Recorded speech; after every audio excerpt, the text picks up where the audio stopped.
don't have to clean up. I don't like washing dishes.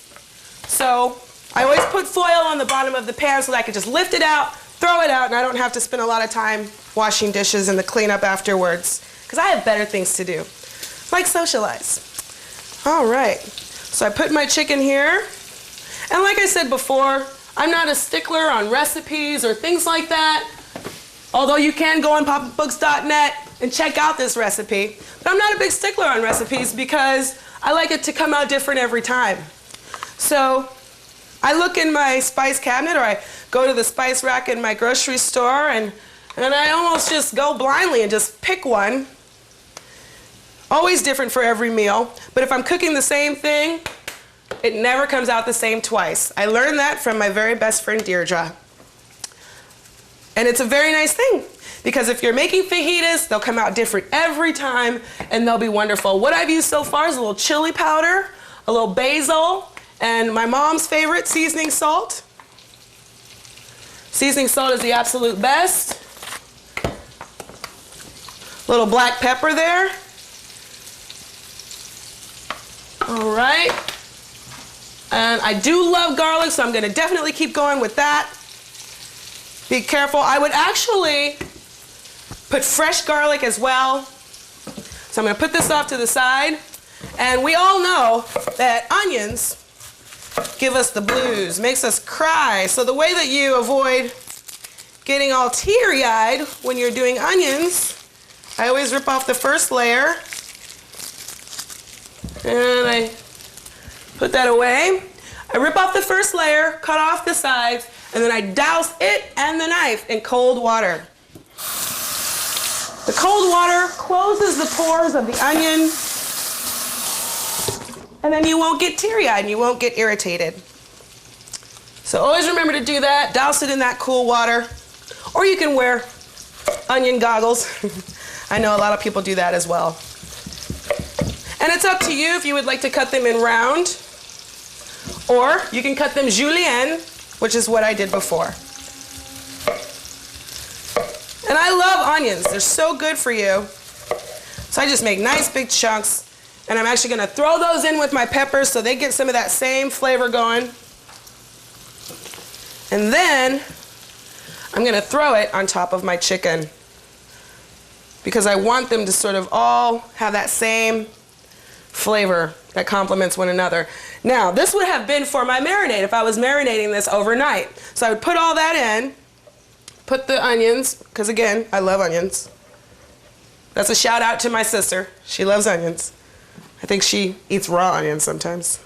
All right, so I have that going there. I do have my mushrooms off to the side, and one of my favorite secret ingredients for chicken, it doesn't matter what kind of chicken I'm doing, my favorite secret ingredient is beer. I always like to pour the beer over my marinade, pour it over. It sort of makes it nice and malleable. It makes it just easier to bite through. I don't like to fight my food to eat it. I just like to eat my food. So I add the beer, and it adds a wonderful flavor. All those dads out there that put a beer can up the butt of the chicken, this is the same idea, right? So you just go ahead and put the beer there, stick it in the fridge. You can put whatever you like on here. You can do the mushrooms, you can do whatever you like. Put it in the fridge. You're ready for it the next day when you get off work, ladies and gentlemen, and you can just go ahead and start. Now my peppers and onions are cooking up nicely, very nicely. And I'm a big stickler on everything being done at the same time. I don't care if I'm cooking 10 dishes. I want all 10 dishes done at the very same time so that everything is piping hot. I love hot food that's supposed to be hot. So I'm going to take this out, take out my peppers. I'm probably going to throw them in a little bit later, but for now, I'm just going to stop the cooking because, like I said, I don't like to overcook my peppers. I'm going to stop the cooking now, and I'm going to throw my chicken in. So I'll take this time right now to talk about PapaBooks.net. PapaTuck actually has written several books. He's written several books that are children's books and cooking books, a cookbook, that are actually really light, fun reading. So definitely go on papabooks.net. He has one book called The Outlaw Deer Hunter, which is on your screen. I think that's PapaTuck holding that up. Yeah, All right. So I'm just stopping the cooking on this for just a moment. Like I said, I like everything done at the same time, so I'm gonna stop that for a second. This has been marinating overnight, so it's got all that flavor in there already. So what I do is I just dump that right in that same pan with those wonderful flavors already going on there. Right in the pan, get all that juicy, good beer in there. And what I'm using is chicken breast. So obviously chicken breast is already sort of cut julienne. And I keep saying julienne because it means it's a long, a longer cut, so that when you put it in your fajita, it doesn't fall out. Right? So everything stays sort of the same direction so it doesn't fall out. So you put that in the pan in our presto, as if we're doing magic, because it's going to presto be amazing. And we're going to let that sit for a moment. Like I said, I like to use all natural cheeses right from your deli aisle. You can buy the cheeses in the pack, but for me personally, at the grocery store, you can go to where everything is fresh and you actually get more bang for your buck, and the cheese actually tastes a lot better. So we use fresh cheeses here from our neighborhood store, the Stop and Shop. I'm gonna have these off to the side just sort of waiting. I have my mushrooms here. And again, I don't have a lot of time. I don't want to cut the mushrooms. I want the mushrooms to be cut for me already. So as soon as this sort of starts to heat up and gets hotter, the chicken starts cooking. Obviously you want your chicken to be all the way cut through. And if you notice, I did not cross-contaminate. You want to make sure that the things that you use are always separate. I don't put meat on my board because the board has pores. I always put meat on a plastic surface or a glass surface so that there's no pores and there's no salmonella getting into my board. This is a very special board. This is PapaTuck's father's board, so I definitely want to take care of that. So I never cross-contaminate, which is a good thing.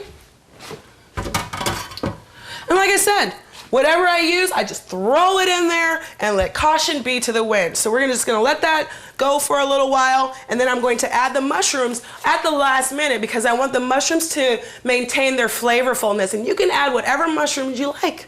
You can add portobellos, shiitakes, maitakes. You can add whatever you like, whatever kind of mushroom strikes your fancy. You can use whatever type of cheese that you like. And like I said, with these meals, with the actual meat, normally, if I was in a rush and I had a busy week, obviously I'm going to cook a lot more chicken and then freeze it. And I can make burritos and tacos and enchiladas and tostadas, and I can make whatever kind of Mexican food I want. Because sometimes it is hard to find Mexican food. Here on the vineyard, it's a little bit difficult. There's only one place. I'm from California. You can find a taco for $2. That's amazing. Or you can find a taco for $20. That's amazing. Here it's a little bit more difficult, so I like to make all different kinds of meals and then just use the same base meat. And all I have to do is buy the vegetables. Okay? So we're just gonna let that cook up and I will be right back. See you soon.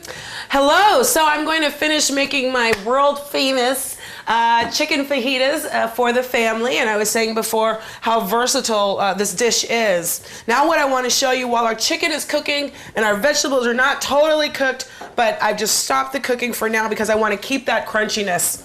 Another trick that I learned from a really good friend of mine here on the vineyard, Gary Pickus, that's a shout out to Gary, is you take your tortillas, and right now what I'm using is whole wheat tortillas, and this is like the most unbelievable thing of this day and age is whole wheat. We can get spaghetti whole wheat now. We can get whatever we want in wheat and not white, because we all know all of that turns right to sugar and it's not good for you. So this is absolutely wonderful that we're using whole wheat tortillas, right? So this is the large burrito style. So what I'm doing is I'm taking the actual fajita or the actual tortilla and I'm cutting it into a diagonal shape or whatever shape you like. If you have kids, you can make it into a fun shape to get them to eat it. So right, this is cut in half. I'm just gonna keep cutting. I may feel artistic and